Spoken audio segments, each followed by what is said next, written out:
entrevista ao Wiki, você falou que... aliás, você falou aqui mesmo sobre o Mises, né? Ah, sim.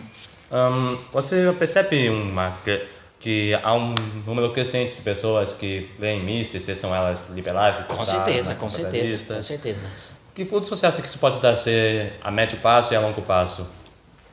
É uma mudança de pensamento na academia, uma mudança de pensamento no meio político, no meio cultural. Acho que a gente está vendo isso. Já nas eleições do ano passado a gente já viu certa mudança aí no discurso dos políticos que foram eleitos, né? Defendendo mais austeridade, defendendo mais prioridade, corte Eleições de passadas, gastos. 2014? 2016. 2016. E então eu acho que já nessas eleições a gente viu o impacto disso, mas a longo prazo tende a ser maior e mais consistente. Né?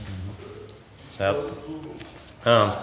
Eu queria que você me dissesse suas opiniões sobre essas três vertentes: liberalismo, libertarianismo e anarcocapitalismo. Tá. Bom, liberalismo, eu sou liberal. Então eu acho que é a visão de mundo que mais funciona, mais beneficia as pessoas, mais traz benefícios para a sociedade. Libertarianismo, eu acho que de certa maneira e hoje praticamente se mistura com o anarcocapitalismo, né? Porque hoje a maioria dos libertários que eu vejo eles se declaram anarcocapitalistas. Né? E de certa maneira eu vejo como uma posição ingênua, porque você vê ao longo da história de diversas civilizações, aquelas que dependeram de mercenários, aquelas que tiveram de contratar exércitos para se defender, não sobreviveram. Só aquelas que criaram um sentimento de nação representado por um Estado e tiveram exércitos profissionais para se defender e para se desenvolver que sobreviveram e que perduraram. Né? Então, você pensar numa sociedade sem Estado grande, bem desenvolvida, acho muito complicado, mesmo porque não existe exemplo no mundo inteiro de que isso possa ter dado certo. E ainda que seja uma teoria viável, está muito distante do debate político brasileiro. Então é uma preocupação para mim que a gente tem de ter daqui a 100 anos, quando a gente tiver avançado muito, porque hoje o Brasil ainda é um país que tem uma economia muito corporativista, tem uma economia muito fascista, né? Tem muito esse conluio ali, esse capitalismo de compadrio, né? Entre o Estado e a iniciativa privada. Então, ficar debatendo nesse nível de abstração, nessa distância da realidade brasileira, é um pouco inútil em termos práticos hoje para a política brasileira e para a realidade brasileira. Poderia explicar mais o que seria uma economia fascista? Economia fascista é basicamente quando você tem ali uma relação promíscua entre o Estado e a iniciativa privada, quando a iniciativa privada depende ou se permite depender do Estado para fazer seus negócios, como hoje existe a política de campeões nacionais, né? O governo vai lá, escolhe as empresas que ele quer projetar internacionalmente, faz empréstimo no BNDES, transforma essas empresas em grandes empresas, mas no final ela não é eficiente o suficiente para ter esse tamanho, né? A gente teve isso com o Odebrecht, com a AES, com a JBS, com diversas empresas que na verdade não deveriam ser do tamanho que são e só são porque tem a proteção, tem benefícios concedidos pelo governo porque concederam propina em troca desses benefícios. Entendi. E me fala sobre esse movimento qual a sua opinião sobre esse pensamento de que a monarquia poderia voltar ao poder com o parlamentarismo? Zero chances. Para ter monarquia você precisa ter tradição, você precisa ter um respeito ao monarca, você precisa ter um sentimento monárquico na população, e isso não existe hoje. Ninguém mais aceitaria você sustentar uma família real, porque hoje o brasileiro não veria legitimidade nenhuma no retorno da família real. Acho que o ideal para o Brasil é um parlamentarismo, mas com um presidente que não tenha só funções cerimoniais, mas que seja um pouco mais ativo, como o caso da França. Meio que um semipresidencialismo ou semiparlamentarismo, né? Então acho que isso faria mais sentido, sem falar que jamais o brasileiro vai abrir mão de votar para o presidente da república, né? Então você querer passar esse poder de chefe do estado para uma monarquia é completamente impensável. Em 2016 o Fernando Holliday foi eleito vereador de São Paulo. Você elegeu, se eu não me engano, 7 vereadores. São 9 vereadores. 9 vereadores. Por que você também não se lançou candidato? Vou me lançar no que vem, para deputado federal. Certo, mas por que na época não? Porque o Fernando Holliday, ele estava mais próximo aqui da realidade da capital, ele já estava morando aqui há mais tempo, ele é de Carapicuíba, então sempre esteve mais próximo de São Paulo. Ele estava demonstrando mais interesse também pelas pautas municipais, acho que era o melhor nome para a questão de cidade mesmo, a questão da competência da legislação municipal.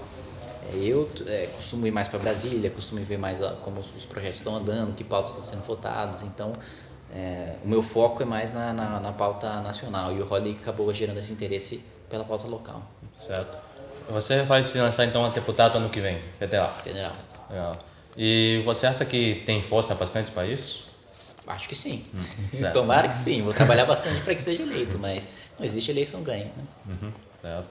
E você, você sabe se imaginava como um político na época do impeachment da Dilma? Na época do impeachment, não. Não era era um furacão tão grande ali que eu não imaginava nada, para falar a verdade. Estava só envolvido naquilo, era impeachment, então não era uma coisa que eu considerava. E ainda mais quando eu comecei ano passado, aliás, na faculdade de Direito e gostei bastante, né, das aulas, dos professores e tal, então até surgiu um desejo ali de ser promotor de justiça e tal, então a decisão de me tornar candidato foi mais recente mesmo. Na época do impeachment eu não pensava muito não. Recente este ano? Esse mais pro, sei lá, meio do ano passado. Certo. Algum motivo para isso?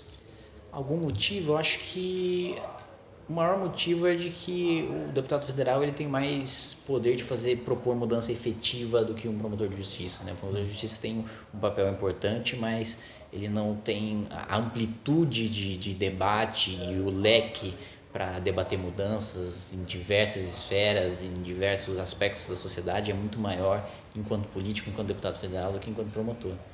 Certo. Quais as suas opiniões a respeito do Novo, Partido Novo, e o Livres do PSL? O Novo, eu acho que, ideologicamente falando, a gente casa, acho que 100%, né? Ainda não vi nenhuma discordância do MBL com o Novo.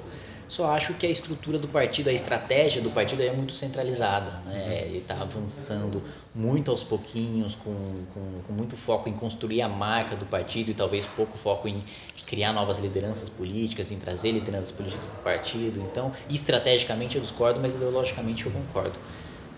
Quanto ao Livres, eu acho que ainda é uma não sei, acho que é uma corrente pequena no PSL. Eu não vejo o Livres como o PSL. Acho que o PSL é um partido que hoje não participa muito do debate nacional, você não vê muito posicionamento ali reforma trabalhista, reforma previdenciária, nos debates que estão acontecendo hoje no Congresso, então não tenho muito uma opinião sólida para dar sobre isso. Entendi. E você pensa você já tem algum partido para se candidatar no ano que vem? Por enquanto não.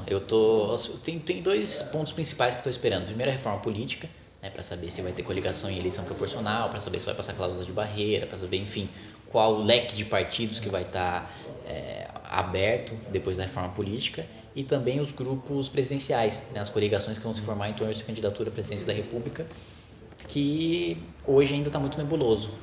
Então é muito cedo para saber. Entendi. Mas você gostaria de, por exemplo, se candidatar pelo Novo? Se candidatar pelo Novo seria um bom partido, seria uma boa legenda. Mas acho que vai depender muito do nome que escolherem para deputar a presidência da República e dos outros partidos. E o que você acha o que você tem agora num âmbito um pouco mais internacional, o que você tem achado do mandato do presidente Trump até agora nos Estados Unidos? Olha, eu confesso que eu não tenho acompanhado muito, mas pelo que eu tenho visto, em termos de corte de gastos, de repúdio à ditadura cubana, em linhas gerais, de maneira superficial, como eu tenho acompanhado, eu tenho gostado. Mas o discurso de campanha dele eu achei muito protecionista, achei muito nacionalista, que não está compatível com os valores que eu defendo, mas até agora não vi grandes pontos negativos no governo dele. Não. O que você achou da saída do Acordo de Paris?